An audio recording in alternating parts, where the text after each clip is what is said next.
नमस्कार साथियों, आज हम बात करेंगे उस रहस्यमय बालक की जिसने संबल ग्राम में जन्म लेकर पूरे क्षेत्र में हलचल मचा दी है।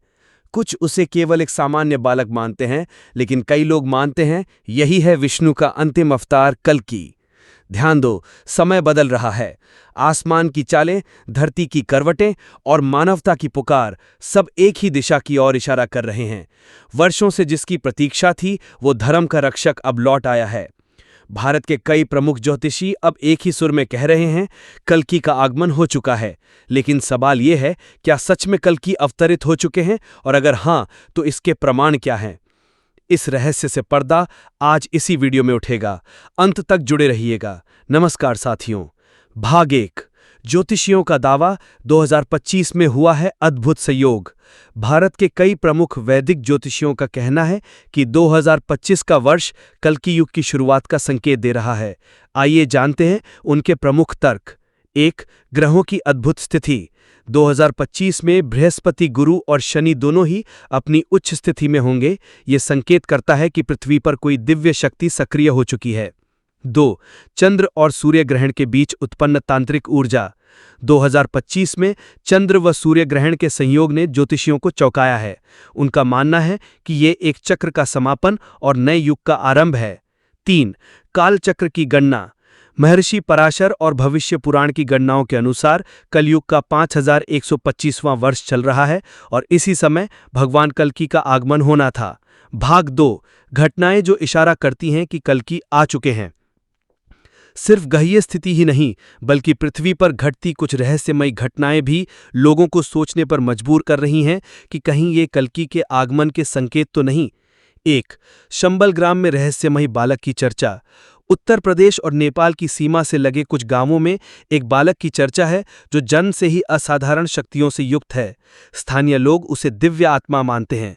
वहां के साधु संत कहते हैं ये कोई सामान्य बालक नहीं है, इसमें विष्णु तत्व है। क्या संबल ग्राम में जन्मा एक रहस्यमयी बालक वही है जिसके आने की भविष्यवाणी हजारों साल पहले की गई थी? मूल कथा की शुरुआत। पौराणिक संदर्भ। भागवत पुराण के 11वें स्कंद में वर्णन है कि कल्कि का जन्म संभल ग्राम में होगा, जो कि उत्तर प्रदेश के मुरादाबाद, मैनपुरी या नेपाल सीमा के पास के क्षेत्र से जोड़ा जाता है। लेकिन अब संभल के एक गांव में चर्चा है, एक रहस्यमयी बालक जन्मा है जिसके साथ घट रही घटनाएं किसी साधारण इंसान की नहीं लगती। ग्रामवासियों की गवाही, रहस्य की परतें। संभल के बुजुर्ग बताते हैं, वो बालक जब जन्मा उस दिन बिना बादल के भी आकाश में बिजली कड़की, पशु पक्षी शांत हो गए और गांव में अनोखी गंध फैल गई। उसके माता पिता कोई सामान्य किसान हैं, लेकिन कहते हैं ये बालक बचपन से ही ध्यान में बैठता है, ना कोई खिलौनों में रुचि, ना किसी सामान्य खेल में। जब वो आंखें बंद करता है तो लगता है जैसे समय ठहर गया हो। गांव की महिलाएं बताती हैं, उसके पास बैठने से एक अजीब सी शांति मिलती है, जैसे किसी मंदिर के गर्भगृह में हों। और सबसे रहस्यमयी बात, एक बार गांव में एक विशाल सर्प ने बालक को घेर लिया था, लेकिन वो बालक न डरा न रोया और कुछ ही क्षणों में वो सर्प गायब हो गया। गांव के पुजारी कहते हैं, हमने उसके हाथ की रेखाएं देखी हैं। ऐसी रेखाएं केवल तपस्वियों और दिव्य आत्माओं में होती हैं। उसके जन्म के बाद कई बार मंदिरों की घंटियां अपने आप बज उठीं। भविष्य की झलक, संभावनाएं और सवाल। गांव में अब कुछ लोग इस बालक को पूजने लगे हैं, लेकिन दूसरी ओर कुछ लोग इसे केवल अफवाह मानते हैं। सरकारी अधिकारी भी इस घटना को सामान्य बताने की कोशिश कर रहे हैं, लेकिन वे भी इन घटनाओं से अचंभित हैं। यदि ये बालक सच में कल्कि है, तो क्या वो अब बड़ा होकर अधर्म का अंत करेंगे? क्या वो आधुनिक समाज की तमाम बुराइयों को समाप्त करेंगे, भ्रष्टाचार, हिंसा, लोभ और अधार्मिकता को? या फिर ये बालक केवल एक चेतावनी है कि हमें अब संभल जाना चाहिए? 2, स्वप्नों में दर्शन। देश के कई साधु महात्माओं और योगियों को पिछले एक वर्ष में समान प्रकार के स्वप्न आए हैं। एक तेजस्वी योद्धा, घोड़े पर सवार, हाथ में तलवार और चारों ओर राक्षसी शक्तियों का विनाश करता हुआ। 3, तपस्वियों का मौन छोड़ना। हिमालय में वर्षों से मौन में तप कर रहे कई योगी हाल ही में बाहर आए हैं और उन्होंने कहा है, जिसका हम सदियों से इंतजार कर रहे थे वो अब पृथ्वी पर सक्रिय हो गया है। भाग 4, क्या ये कल्कि के लक्षण हैं? जिन लोगों को दिव्य दृष्टि प्राप्त है उनका मानना है कि कल्कि अभी सार्वजनिक रूप से सामने नहीं आए हैं, लेकिन वे धरती पर जंग ले चुके हैं और गुप्त रूप से अधर्म के विनाश की तैयारी कर रहे हैं।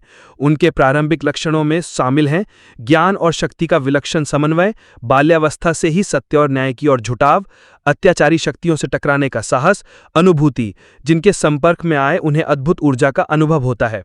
भाग 5 साधु संतों की राय। महर्षि अवधेशानंद गिरी, योग गुरु श्री श्री रविशंकर और दक्षिण भारत के कई सिद्ध साधु वर्षों से कहते आ रहे हैं कि अब समय नजदीक है। हाल ही में एक सिद्ध संत ने कहा, कल्कि अब बालक रूप में इस धरती पर हैं। जब समय उचित होगा वे प्रकट होंगे और धर्म की स्थापना करेंगे। ये परिवर्तन की तैयारी है। क्या हमें संकेत समझने की आवश्यकता है? धर्म, सत्य और करुणा का समय फिर से लौट रहा है।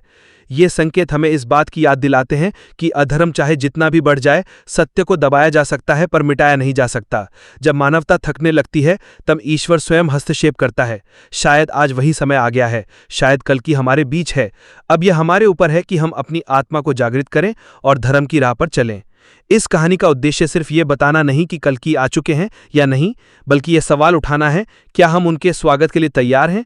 क्या हम अपने भीतर के अधर्म को नष्ट करने को तैयार हैं? क्या हम सत्य, दया और न्याय के मार्ग पर चलने को तैयार हैं? क्योंकि धर्म का रक्षक लौट आया है।